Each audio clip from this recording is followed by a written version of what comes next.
સુરેન્દ્રનગરમાં ચોટીલા પ્રાંત અધિકારીની ટીમે નેશનલ હાઈવે પર રેડ કરીને ગેરકાયદેસર રીતે ઢાબામાં વેચાતું જ્વલનશીલ પદાર્થ ઝડપી પાડ્યું છે। ચોટીલાના નાની મોલડી ગામના પાટિયા પાસે યુપી, બિહાર, દરભંગા અને પંજાબી ઢાબામાં તેઓએ રેડ કરી હતી। પ્રાંત અધિકારીની ટીમે હોટલમાં રેડ કરતા 5 ટાંકામાં ગેરકાયદેસર રીતે ભરેલા જ્વલનશીલ પદાર્થ અને હોટલના કમ્પાઉન્ડમાં એક ટેન્કર ભરીને જ્વલનશીલ પદાર્થ મળી આવ્યું હતું।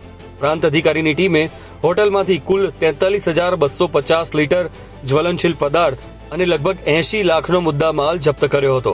હોટેલ માલિક આરોપીઓ જેઠસુરભાઈ રામભાઈ ખાચર અને વિક્રમભાઈ જોરુભાઈ ગાંગલે હોટલમાં બાયોડીઝલ સંતાડવા ગેરકાયદેસર ટાંકાઓ પણ બનાવેલા હતા, જે તંત્રએ તોડી પાડ્યા છે। આરોપીઓએ ગેરકાયદેસર રીતે બાયોડીઝલનો જથ્થો સંગ્રહ કર્યો હતો, જેથી પોતાની અને અન્યની પણ જિંદગી જોખમમાં મુકાય તેમ હતી।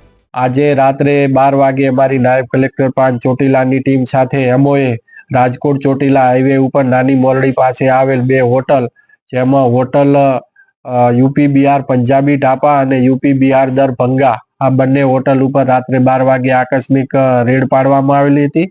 આ રેડમાં દરમિયાન બંને હોટલમાંથી 3 શંકાસ્પદ જ્વલનશીલ પદાર્થ એટલે કે બાયોડીઝલ એ ટાંકા ભરેલા મળી આવેલ છે। એક ટાંકો નતો મળી આવતો, પણ સવારે જેસીબી લાવી અને એને પણ શોધી લેવામાં આવેલ છે।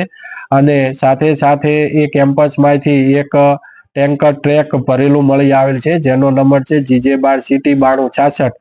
આમ બંને હોટલોમાંથી અને ટેન્કરમાંથી 43,250 શંકાસ્પદ જ્વલનશીલ પદાર્થ છે એ મળી આવેલ છે, ને જેની મુદ્દામાલની કિંમત થાય છે 70,70,750 રૂપિયાનો મુદ્દામાલ કબજે લઈ અને આગળની કાયદેસરની કાર્યવાહી હોટલ માલિક જેઠુરભાઈ રામભાઈ ખાચર રહે ઠીકરીયાળી, તાલુકો વાંકાનેર, જિલ્લો મોરબી, અને વિક્રમભાઈ જોરુભાઈ ધાધલ રહે ખેરડી, તાલુકો ચોટીલા, જિલ્લો સુરેન્દ્રનગર, આ બંનેની સામે જુદા જુદા કાયદાનો ભંગ કરેલ હોય અને તદ્દન ગેરકાયદેસર રીતે એ હોટલોની અંદર આવી ગેરકાયદેસર પ્રવૃત્તિ કરતા હોય, જેથી બંને ઇસમોની સામે કાયદેસરની કાર્યવાહી હાથ ધરેલ છે।